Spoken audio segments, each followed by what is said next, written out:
Like it's not a बच्चों का खेल वाला exam. Like I have seen a lot of people like were like, oh my god, हमारी तो English बहुत अच्छी है, हम तो ऐसे ऐसे निकाल लेंगे. But it's not like that. It's not like आपकी speaking अच्छी है तो you're gonna get through from all the 4 modules at the same time. It's actually a real big task, and you don't have to take it easy, because there are people who have given like OET 5 to 6 times and still they cannot get through it.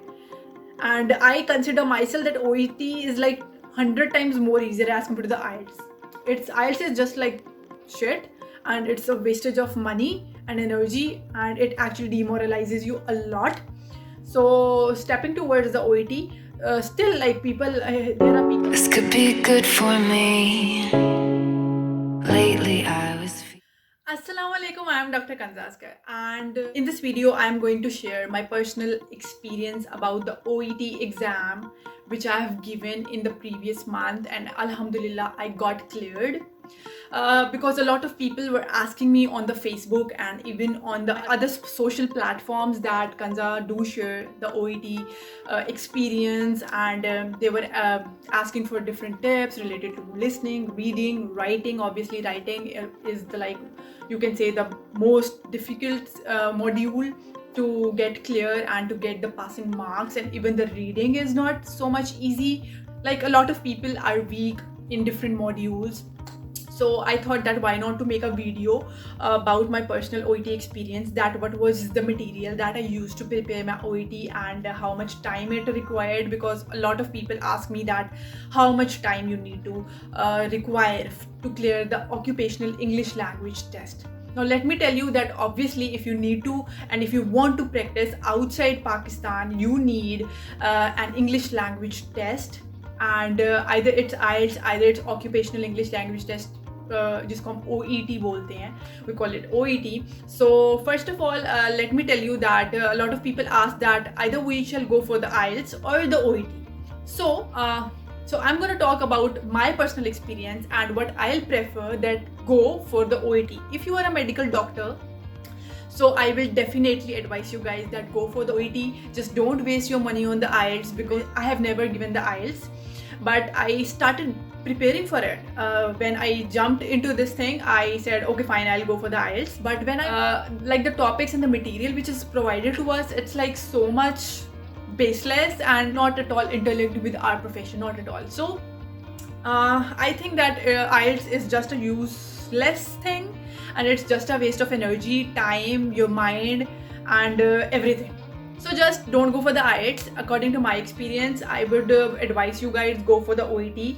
Now let me tell you that those people who are totally new to the OET and they don't nothing, that we are having 4 modules in the OET. One is the reading, one is the writing, one is listening, and the other is the speaking.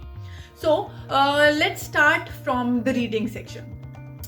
What I will advise you that practice the material from the official Kaplan book of the OET. I started from there. If you guys have just grab that OET Kaplan book and give it a read, you will get to know that what are the points and what are the actual modules, and in each module what are the sections. Like in the reading section, let me talk about the reading, that we are having 3 sections: the section A, the B section, and the C section. Now in section A we are having the 20 questions, and the section A we have to do in 15 minutes. The 20 questions we have to do in 15 minutes. So this is a big task which you need to achieve, and for this you need to practice. I always advise everyone which I have talked till now that do practice. Practice is the key to success and to get clear your OET. Practice as much official letters, as much official material you can get free from the sites. Practice as much as you can until you score more than 30, because obviously to get a B grade you need to score more than 30 from 42. So practice by adjusting the time that you need to complete your part A, section A, 20 questions in first 15 minutes, and then jumping on the part B and C, you are having a big essays over there. And for the part B, what I'll suggest that first go through the question and then read the paragraph, because they are in sequence, and the first MCQ would be asked from the first paragraph. So first read the question, the MCQ, and then collect the information from the paragraph, and in this way you have to proceed further.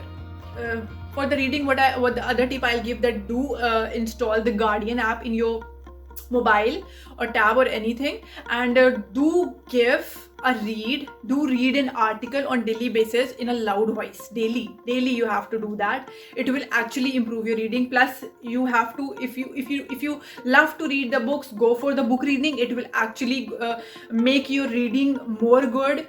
Because if you are preparing for something medical, then it is well and good, because in this way you actually have to go through some reading stuff on daily basis. Okay, in this way you need to practice and you need to work for the reading section of your OET. Now jumping on the listening. Now listening, I have practiced. There are so less official listening material available on the which is free actually. So used to practice on daily basis. Actually I was so good in listening that I did much for the listening, and I got 430, alhamdulillah. But the thing for that, for you, what I'll advise, that all the application podcast and listen it on daily basis.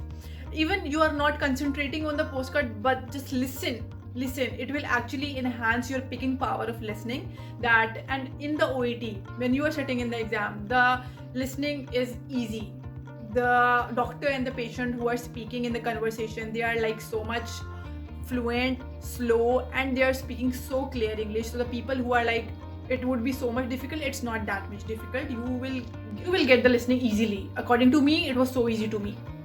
So the tip was that you have to download the podcast and you have to listen it on daily basis, even if you are not concentrating. Then jumping on the writing section.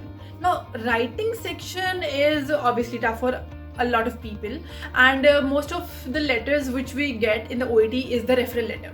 Now you have to think, like, obviously you are a doctor, and now you have to refer your patient to another doctor, and keep that in your mind, that what you have to write, what information you have to collect from that all package which they have given you, the information which they have given you, the scattered information which they have given you in that referral letter. Now you have to put and collect that specific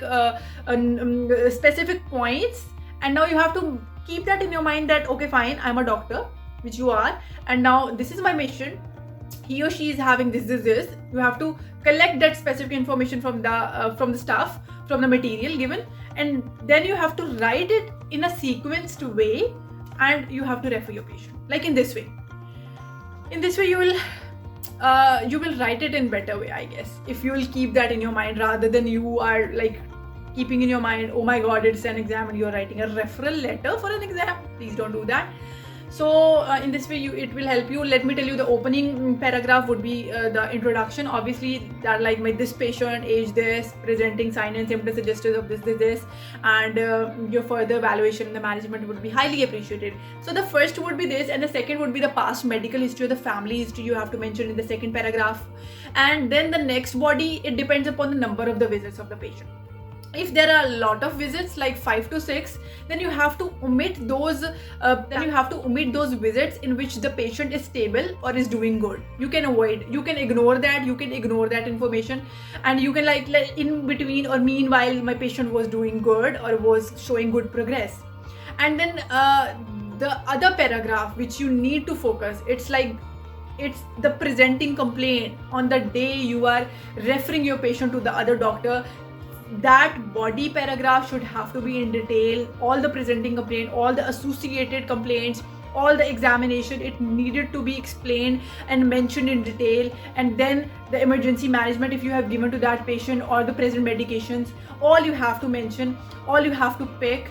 And then at the end, the closing, the conclusion letter, conclusion paragraph, that my patient, I think that she's having this, or according to me, in view of above, I think she's suffering from this, so your further management would be highly appreciated. In case of any query, you can contact me. Thank you, doctor this.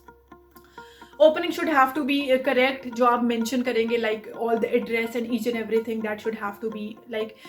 Then again, writing needs practice. I will suggest, if you are having 1 month, then on daily basis you need to practice each module. Jumping towards the last module, which is the speaking one. Obviously for that I will say, and I will advise, speak in English with your surroundings, speak in English with your friends, with your family, with your surroundings. Means try to speak in English. You will not at all feel difficulty at the end of exam, at the exam day. If you are if you are used to speak in English, obviously. Not like in the IELTS that you are given some kind of topic and you have to speak for like 15 minutes. It's not like that. In OET, you are given 2 role play cards, and for each role play card, you have to speak. You actually have to communicate with the patient, which is actually your examiner. You have to communicate for 5 minutes with your patient. Now, in the role play card, you are a doctor, you are given your role play card and your exam. The other role play card is given to the examiner. Now he's a patient and you're a doctor, and now you have to do the opening like, hello, I am Dr. Kanza and I would like to know your concerns, please, or I would like to know your good name, please, like in this way. You should have to be like, you don't have to be like, you don't have to show like a Parkinson face, like it's like bilkul still. It's not like that. You have to be like communicative, like it's a daily kind of job, in the same way you have to do in UK or any other country where you will go to practice, and you have to communicate with the patients like this. So just take it like this, that examiner is your patient and you are asking the presenting complaints and you are explaining the diagnosis to him, or you are actually advising him the treatment. You are actually prescribing the treatment like this way. Moreover, in your speaking, what matters is your fluency. You don't have to make an accent, just stick with your original one. That's why accent does not matter. What matter is your clear communication in English with your patient, your fluency, and avoid doing e, and in between when you need to show empathy to your patient, just show that. And in between you have to communicate. It's not like that if you are explaining the diagnosis to your patient, like obviously if I'm explaining diabetes mellitus and I'm speaking, it's not like that. In between you have to ask, you have to communicate, you have to make that communication interesting between you and your patient, that your patient doesn't feel bored or left over. So this thing also matters a lot. And before when you will go for in the examination center and you'll sit in front of the examiner before starting to or jumping towards the role play, they'll ask some warm-up questions from you, like okay fine, just tell me something about yourself. At that point a lot of people get nervous. Oh my god, ye to start ho gaya lagta hai. It's not like that. It haven't started. It's just like warm-up. You just need to tell about yourself and your profession to the examiner, and that's it. And then stepping towards the next role play card, you have to speak and communicate for 5 minutes, and that's it. So now talking about, now I have, I guess, covered all of my experience and I have said each and everything. Now coming on the point that how much time you need to require to clear your OET.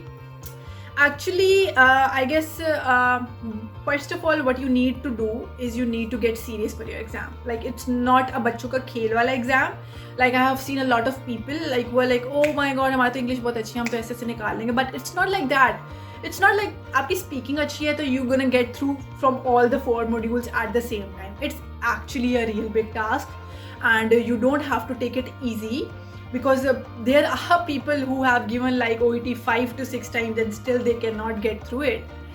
And I consider myself that OET is like 100 times more easier as compared to the IELTS. IELTS is just like shit, and it's a wastage of money and energy, and it actually demoralizes you a lot.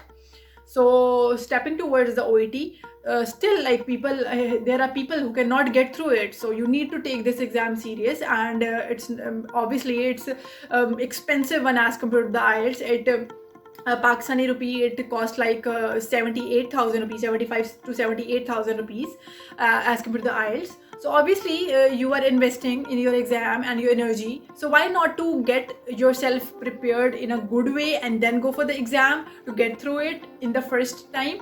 So hope so you like this video, and if you like this video, give this video a thumbs up and do subscribe my channel.